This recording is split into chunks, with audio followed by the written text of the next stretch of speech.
Dumadaing na sa matinding hirap ang mga miyembro ng mga transport cooperative dahil sa patuloy na pagtaas ng presyo ng petrolyo. Ayon kay Ellen Maghanoy, ang Pangulo ng Federation of Cebu Transport Cooperatives. Binigyang linya na marami sa mga driver at operator ang nakaranas ng negative income o halos wala nang kinikita dahil sa bigat ng gastusin sa pasada. Dahil dito, ipinaliwanag ni Maghanoy na napipilitan ang ilang drivers at operators na limitahan ang kanilang pagbiyahe. Sa kasalukuyan, ginagawa nila ito upang matiyak lamang na mayroon pa ring nagsisilbing sasakyan sa bawat ruta kahit papaano. Sa isang eksklusibong panayam ng Bombo Radio Cebu, kinumpirma ni Maghanoy na hindi na 100% ang deployment ng mga pamasaherong sasakyan sa kalsada at sa katunayan, tinatayang nasa 50% na lamang ang mga unit na pumapasada sa ngayon. Ayon sa kanya, ang pinakamabigat na hamon na kanilang hinaharap ay ang napakalaking agwat sa presyo ng diesel. Kung dati ay naglalaro lamang sa 50 hanggang 55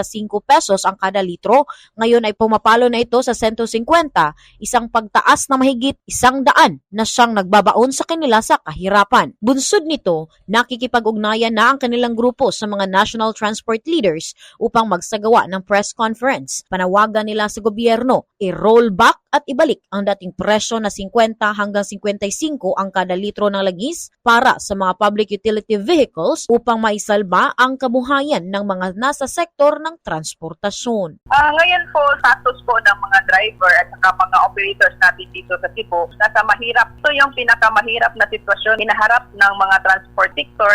Mahirap pa to compare sa nakaraang COVID na crisis. Hindi namin alam kung paano namin ma-solve. Yung nagsasuffer is yung mga drivers. Yung iba umuwi na sa probinsya at saka yung iba naghanap na ng ibang mapagkitaan. So ngayon, nasa 40 to 50% na lang po ang mga bumabiyahe dahil ayaw na talaga nilang bumabiyahe kasi nga wala na pong kita, negative na po.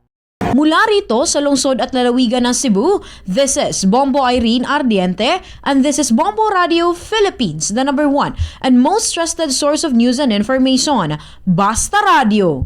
Bombo!